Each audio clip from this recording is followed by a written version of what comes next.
How to lose lower body fat, ये एक सबसे ज्यादा आस्किंग क्वेश्चन है फीमेल्स का कि हम लोअर बॉडी फैट को कैसे रिड्यूस कर सकते हैं। लोअर बॉडी फैट बहुत ज्यादा डिपोजिशन होता है। Watch this complete video and मैं आपको बताने वाला हूं कि लोअर बॉडी फैट कैसे रिड्यूस करते हैं और लोअर बॉडी फैट ज्यादा डिपॉजिट क्यों होता है। सो चलिए शुरू करते हैं।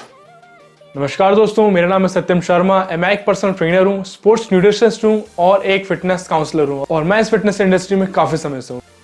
How to lose lower body fat, ये मेरे पर्सनल एक्सपीरियंस में ज़्यादातर मेरी फीमेल क्लाइंट ने बोला है कि उनका लोअर बॉडी फैट बहुत ज़्यादा डिपॉजिट हो रहा है और वो लूज उसको नहीं कर पा रही हैं।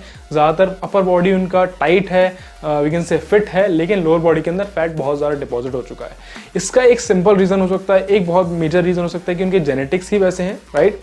दूसरा एक रीज़न हो सकता है कि फीमेल और मेल में जो कंपैरिजन होता है, मतलब कि जो फैट डिपोजिशन होता है वो ज़्यादातर होता है फीमेल्स में लोअर बॉडी में, थाइज में, हिप्स में, साइड्स में और उनके ट्राइसेप्स में। ये एरिया होते हैं फीमेल के फैट डिपोजिशन के। और दूसरा जो मेल के अंदर एरिया है फैट डिपोजिशन का, वो होता है उनका बेली एरिया। ज़्यादातर मेल्स का बेली एरिया ही होता है और कोई ऐसा बॉडी पार्ट, अपर बॉडी भी थोड़ा सा लीन रहेगा, लाइक उनके आर्म्स लीन रहेंगे, आर्म्स ज़्यादा नहीं होगा, थाइस पतली रहेगी, थाइस फिट रहेंगी, लेकिन एब्डोमेन बहुत ज़्यादा बढ़ जाता है, बेली फैट काफ़ी ज़्यादा बढ़ जाता है। और लोअर बॉडी फैट या फिर अपर बॉडी फैट या फिर मेल्स एब्डोमेन फैट को रिड्यूस करने के लिए क्या करते हैं, उस एरिया की ज़्यादा एक्सरसाइज करते हैं। लेट्स से फीमेल का एग्जांपल लेते हैं।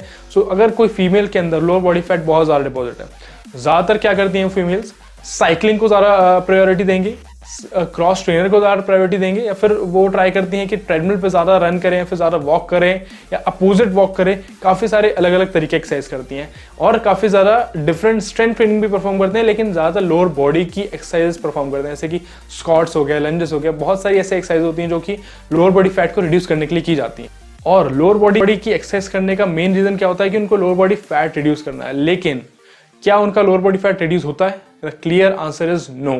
लोअर बॉडी की एक्सरसाइज करने से लोअर बॉडी स्ट्रांग होगी, आपके मसल्स डेवलप होंगे, राइट, आपकी लोअर बॉडी और स्ट्रांग हो जाएगी, लेकिन आपका फैट रिड्यूस नहीं होता है। और ऐसा क्यों होता है? उनका लोअर बॉडी स्ट्रांग हो रहा था लेकिन फैट लॉस नहीं होता है, क्योंकि एक्सरसाइज का कोई रिलेशन नहीं है आपके फैट लॉस से। फैट लॉस का कोई रिलेशन नहीं है एक्सरसाइज से, और एक्सरसाइज का कोई रिलेशन नहीं है फैट लॉस के साथ में। ये दोनों बहुत डिफरेंट चीज़ें हैं। दोनों को अगर परफॉर्म करोगे आप तो आपका फैट रिड्यूस नहीं होने वाला है, लेकिन आपका लोअर बॉडी स्ट्रांग जरूर हो जाएगा। और लोअर बॉडी फैट को रिड्यूस करने के लिए क्या करना है वो मैं आगे बताने वाला हूँ। सेम केस विथ मेंस का अगर एब्डोमेन ज़्यादा है तो ज़्यादातर वो सिर्फ एब्डोमेन की ही एक्सरसाइज करेंगे, मतलब कि ज़्यादातर क्रंचेस करेंगे, फिर लेग रेसेस करेंगे, फिर एब्डोमेन के जो सर्किट्स होते हैं वो परफॉर्म करेंगे। लेकिन उसका रिजल्ट क्या मिलता है उनको? उनके स्ट्रांग हो जाते हैं मसल्स, लेकिन फैट रिड्यूस नहीं होता है। नाउ मेरा ये मतलब नहीं है कि आप लोअर बॉडी की एक्सरसाइज करना बंद कर दीजिए या फिर मेंस अपने एब्डोमेन को ट्रेन करना बंद कर दें। बहुत ज़्यादा ज़रूरी है एक्सरसाइज करना, लेकिन हमें जानना चाहिए कि एक्सरसाइज क्यों करना चाहिए, स्ट्रेंथ ट्रेनिंग करने से क्या फ़ायदा है, कार्डियो ट्रेनिंग करने से क्या फ़ायदा है, और फैट लॉस कैसे करेंगे। अगर आप ट्रेनिंग कर रहे हो लोअर बॉडी का तो स्ट्रांग होगा। अगर आप कार्डियो करना चाहते हो लोअर बॉडी का तो आपका एंड्योरेंस बढ़ेगा, आपका कार्डियोवैस्कुलरिटी बढ़ेगी, लेकिन फैट लॉस नहीं होगा।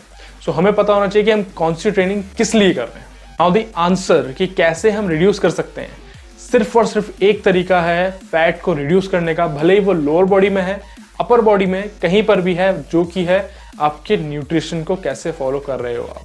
आप एक्सरसाइज करने के बाद में जंक फूड ज़्यादा खा रहे हो, ज़्यादा शुगरी फूड खा रहे हो, ज़्यादा कार्बोहाइड्रेट खा रहे हो, तो आपका फैट रिड्यूस नहीं हो पाएगा, भले ही आप कितनी भी एक्सरसाइज कर लो। और मैं इतना कॉन्फिडेंस से क्यों बोल सकता हूँ कि लोअर बॉडी फैट या फिर कोई भी बॉडी फैट सिर्फ और सिर्फ न्यूट्रिशन से हो सकता है, क्योंकि मेरे एक्सपीरियंस में मेरे जितने फीमेल्स क्लाइंट थे, फिर मेल क्लाइंट थे, उन्होंने बहुत ज़्यादा ट्रेनिंग कर रहे थे वो मुझे मिलने से पहले, मतलब कि जब मैंने उनका न्यूट्रिशन प्लान ठीक नहीं किया उससे पहले वो ट्रेनिंग कर रहे थे 4 आवर्स अ डे, 2 घंटे सुबह 2 घंटा शाम को, स्टिल उनका फैट रिड्यूस नहीं हो पा रहा था। And the only reason is their diet. Only reason जो उनके पास में था वो है उनकी डाइट का, उनके लाइफस्टाइल का। जो वेकअप टाइम था, जो कि स्लीप टाइम था, उनका बहुत ज़्यादा मैस्ड अप था और बहुत पूरे ऑन डे के अंदर उनका स्ट्रेस लेवल बहुत ज़्यादा हाई होता था और न्यूट्रिशन कुछ भी फॉलो कर रहे थे, like they are eating anything, junk food ज़्यादा खा रहे थे, ज़्यादा शुगरी फूड खा रहे थे। जैसे ही उन्होंने थोड़ा सा अपना न्यूट्रिशन ठीक किया, अपना लाइफस्टाइल ठीक किया, और उनका फैट लॉस होना स्टार्ट हो गया। So this is my experience at what I am sharing with you, right. And आप लोअर बॉडी फैट के पीछे अगर भागोगे, मेरा लोअर बॉडी फैट रिड्यूस हो रहा है, और शॉर्टकट के पीछे भागोगे, देन नो मैटर वॉट, आप कितनी भी एक्सरसाइज कर लो या फिर कोई भी एक नई एक्सरसाइज कर लो, न्यू वेरिएशन कर लो, आपका लोअर बॉडी फैट रिड्यूस नहीं होने वाला है। लोअर बॉडी फैट सिर्फ रिड्यूस होगा आपके न्यूट्रिशन से, या not even lower body fat, कोई सा भी फैट अगर है आपको, लाइक आप चाहते हो कि एब्डोमेन हो, लोअर बॉडी फैट हो, अपर बॉडी फैट हो, वो सिर्फ और सिर्फ रिड्यूस हो सकता है आपके न्यूट्रिशन चेंज करने पे और आपके लाइफस्टाइल को ठीक करने पे। सो शॉर्टकट के पीछे नहीं भागना है, एडेप्टेशन के पीछे भागना है। मतलब आपको एडेप्ट होना पड़ेगा हेल्दी लाइफस्टाइल के अंदर, एंड देन आप अपना फैट लॉस भी कर सकते हो और बहुत सारे ऐसे बेनिफिट्स हैं जिनको आपको मिल पाएंगे। तो shortcut is not the key, adaptation is the key. Adaptation के पीछे जाना चाहिए, ना कि शॉर्टकट के पीछे। एक्सरसाइज कोई भी शॉर्टकट लोगे, शॉर्ट टर्म के लिए फॉलो करोगे, लॉन्ग टर्म के लिए कोई बेनिफिट नहीं मिलेगा। अगर एडेप्टेशन के पीछे आप जाओगे और एडेप्ट अगर करते हो आप हेल्दी लाइफस्टाइल के अंदर, डेफिनेटली आपको बहुत सारे बेनिफिट मिलने वाले, नॉट इवन फैट लॉस, उसके साथ में और भी बहुत सारे बेनिफिट मिलेंगे। So that's it guys, that's it from my side, and I will see you in the next video. And if you have any other question or query, you can just comment down below and I'm gonna make a proper video on that.